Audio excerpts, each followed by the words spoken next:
Okay, so what we're going to take a look at today is the three different major shot sizes that you can have whenever you're doing filming, and the three major emotions that you might be using whenever you are trying to do some acting. Okay, so what we're looking at right now is what is called a close-up shot. As you can see from the video, there's still just a little bit of my head, okay, between my top of my head and the top of where the frame is. Okay, you can see some of my shoulders still. Okay. All right.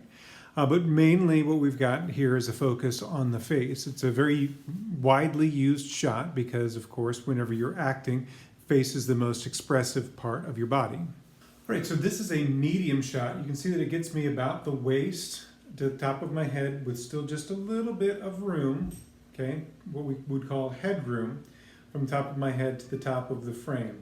I'm not cut off, okay?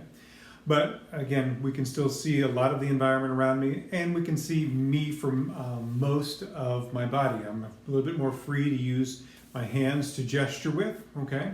And actually in real life, whenever we're taking a look at people, this is mostly the way that we see them. We see them from about this much, okay? So it seems like a very natural shot whenever we're watching it in film or television.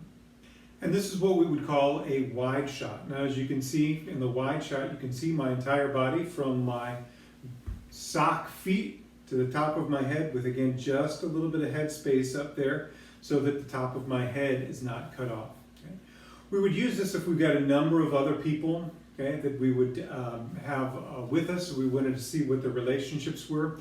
Or if there was really a lot of dramatic stuff that's happening in the environment that we want to be able to see, or we've got a lot of movement, if we want to be able to move back and forth, we would want to have a little bit wider shot so that the camera would be able to get all of us.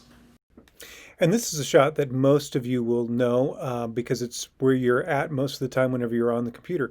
It is called a medium close-up because it, of course, combines the medium shot and the close-up shot. And it's the fourth one, and the one that we'll be using probably most often for the monologues that we're doing, because we can be seated in all of them. You can sit down as you're doing the scary story, whether you are a depressed kid at lunch all by himself, or you are seated in a courtroom. So this is the one that we'll be using again for our scene, and it's called a medium close-up. Now, what you'll need to do for each of the exercises on this particular lesson is to do the three basic shots that I showed you before, not the medium close-up, but rather the close-up, the medium shot, and then the wide shot. And you'll need to do each emotion and each of those particular shot sizes.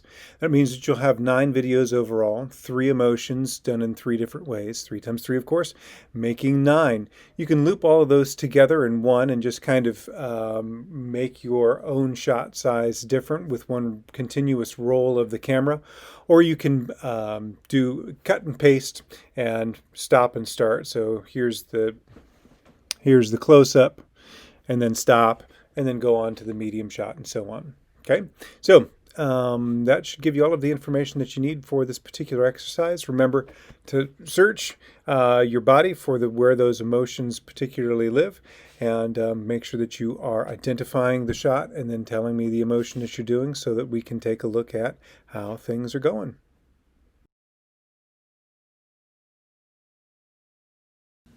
This is happy in a wide shot.